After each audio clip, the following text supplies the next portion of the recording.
ওম শান্তি। আজকের মুরলি 30শে জানুয়ারি 2024। বাপ-দাদা মধুবন। মিষ্টি বাচ্চারা, এখন তোমাদের শুনানি হয়। বাবা তোমাদের দুঃখ থেকে বের করে সুখে নিয়ে যান। এখন তোমাদের সবার বানপ্রস্থ অবস্থা, ঘরে ফিরে যেতে হবে। প্রশ্ন: সদা যোগযুক্ত থাকার এবং শ্রীমত অনুসারে চলার আজ্ঞা বারবার প্রতিটি বাচ্চাকে কেন দেওয়া হয়? উত্তর: কারণ এখন অন্তিম বিনাশের দৃশ্য সামনে রয়েছে। কোটি কোটি মানুষ মরবে, ন্যাচারাল ক্লাইমেটিজ প্রাকৃতিক দুর্যোগ হবে। সেই সময় স্থিতি যাতে একরস থাকে, সব দৃশ্য দেখেও কারোর পৌষ মাস, কারোর সর্বনাশ। মেরুয়া মত মলুকা শিকার। শিকার ধরা পড়লে শিকারীর যেমন আনন্দ হয়, অনুভব হবে, তার জন্য যোগযুক্ত হতে হবে। যে বাচ্চারা শ্রীমত অনুযায়ী চলবে তারা আনন্দে থাকবে। তাদের বুদ্ধিতে থাকবে আমরা তো পুরনো শরীর ত্যাগ করে নিজের সুইট হোমে ফিরে যাব। ওম শান্তি। আত্মাদের রুহানি বাবা বসে আত্মারূপী রুহানি বাচ্চাদের সাথে কথোপকথন রুহরিয়ান করেন বা আত্মাদের রুহকে বোঝান। কারণ আত্মারা ভক্তিমার্গে অনেক স্মরণ করেছে। সবাই প্রেমিকা এক প্রিয়তমের। সেই প্রিয়তম শিব বাবার চিত্র নির্মিত আছে। মানুষ তার পুজো করে। তার কাছে যে কি চাইবার আছে তাও জানা নেই। পূজা তো সবাই করে। শঙ্করাচার্য পুজো করতেন। সবাই তাকে অনেক বড় ভাবে। যদিও ধর্মস্থাপকরাও আছে, কিন্তু তারাও পুনর্জন্ম নিয়ে নিচে নেমে গেছে। এখন সবাই শেষ জন্মে এসে পৌঁছেছে। বাবা বলেন, ছোট হোক বা বড়, তোমাদের সবার বানপ্রস্থ অবস্থা হয়েছে। আমি তোমাদের সবাইকে ফিরিয়ে নিয়ে যাই। আমাকে ডাকা হয়েছে যে পতিত দুনিয়ায় এসো।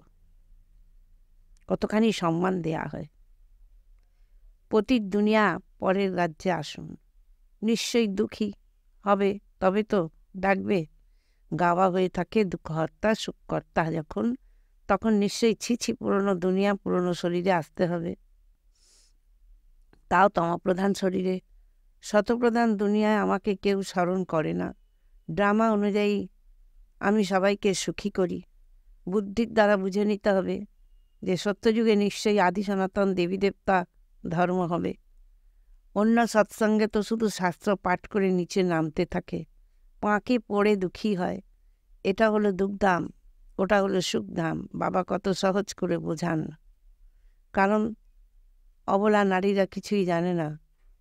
কেউ তো এই কথাও জানে না যে ফিরে যেতে হবে, অর্থাৎ সর্বদা পুনর্জন্ম নিতে হবে। এখন সব ধর্মের মানুষ আছে।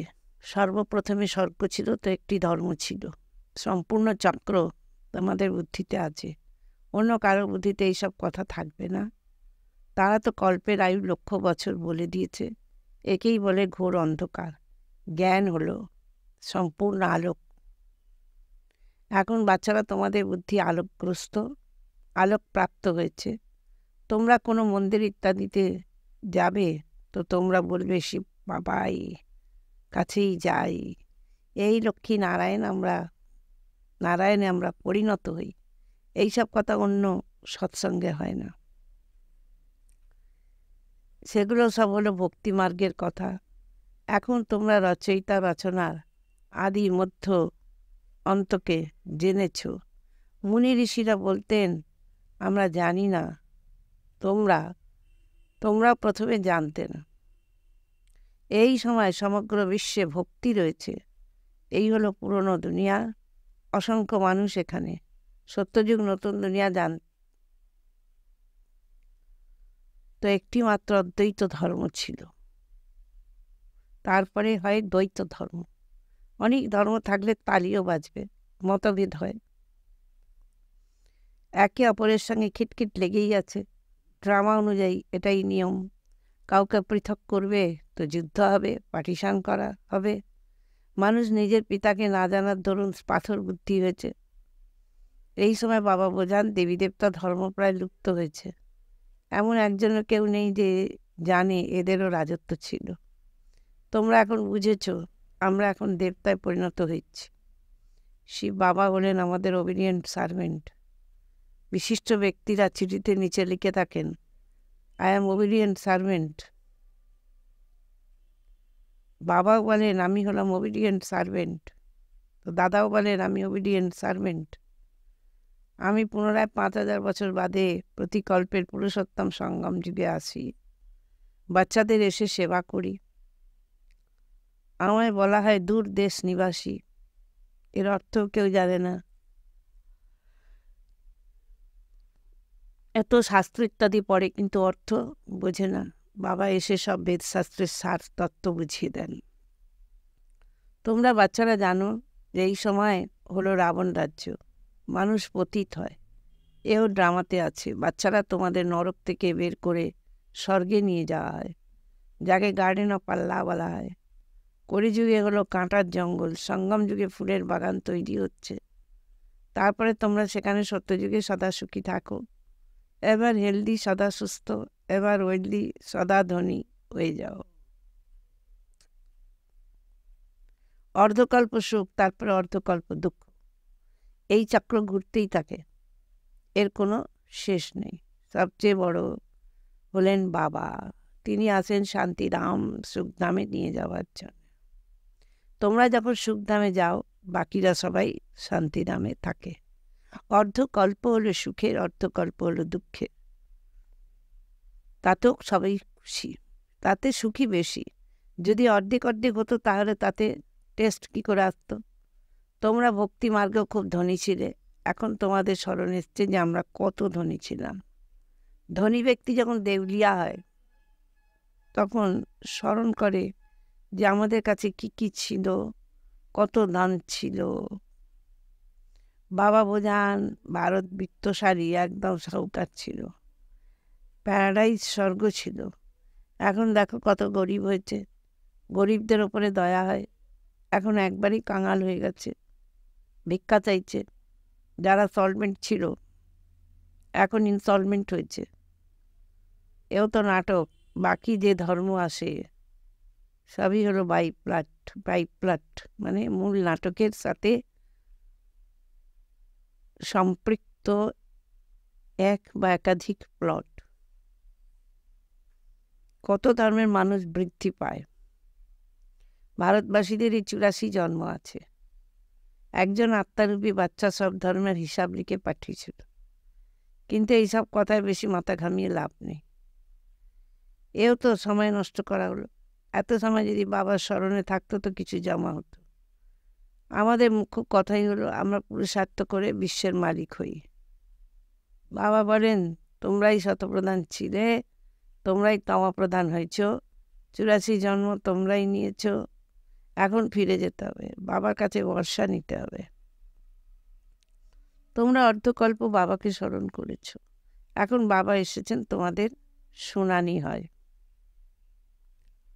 বাবা পুনরায় তোমাদের সুখধামে নিয়ে যান। ভারতের উত্থান ও পতনের কথা যেন একটি কাহিনী। এখন এ হলো পতিত দুনিয়া, সম্বন্ধও হলো পুরনো। এখন পুনরায় নতুন সম্বন্ধে যেতে হবে। এই সময় একটা সবাই হাজির আছে, এটা অবশ্যম্ভাবী। আত্মা তো হলো অবিনাশী, আত্মার সংখ্যাই তো কত, তাদের কখনো বিনাশ হয় না। এত কোটি কোটি আত্মাদের প্রথমে ফিরে যেতে হবে, বাকি শরীর তো সবার শেষ হয়ে যায়। তাই হোলিকা উৎসব পালন করা হয়।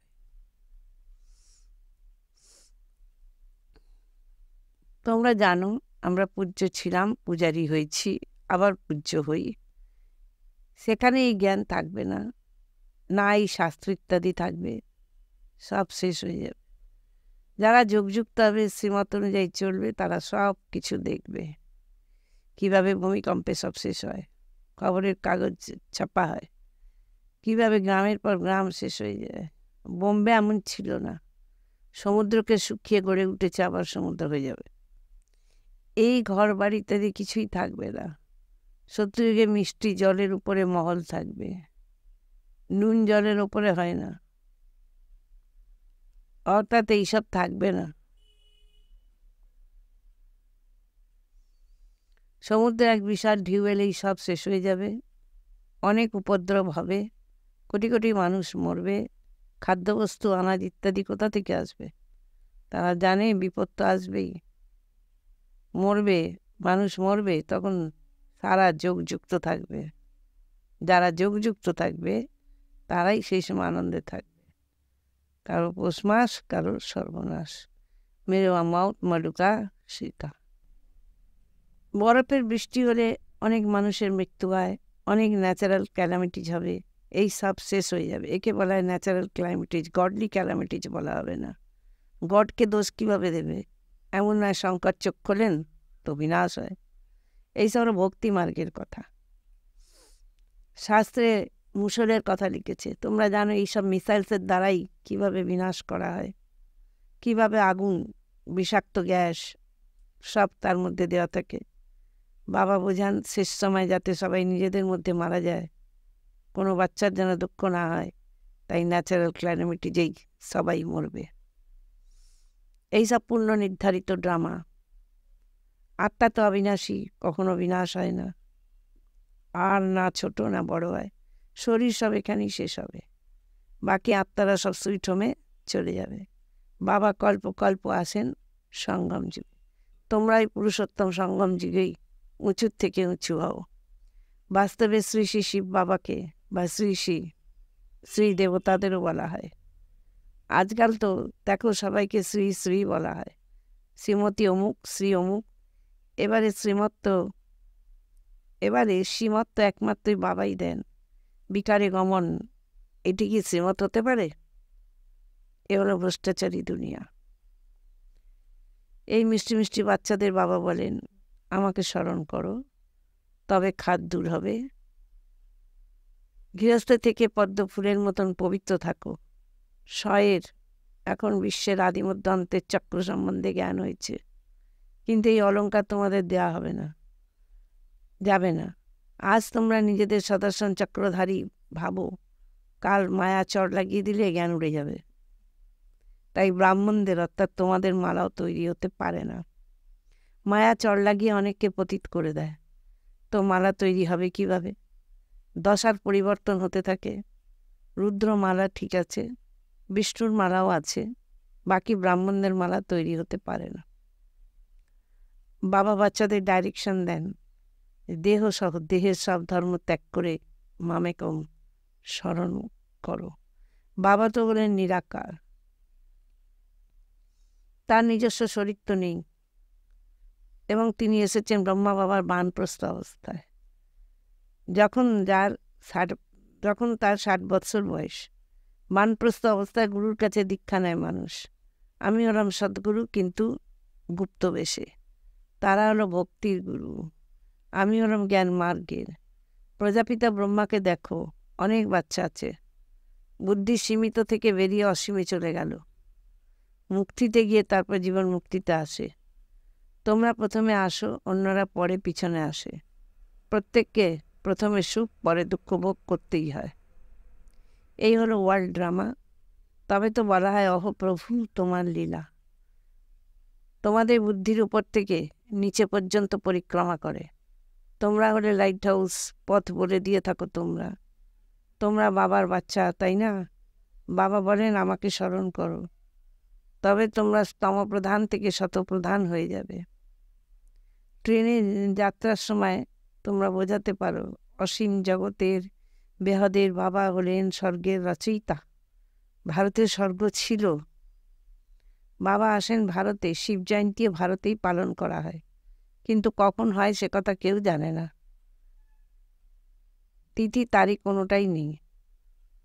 তিনি গর্ভ দ্বারা জন্ম নেন না। বাবা বলেন নিজেকে আত্মা ভাবো। তোমরা অশরীরী এসেছিলে, পবিত্র ছিলে, তারপর অশরীরী হয়ে যাবে।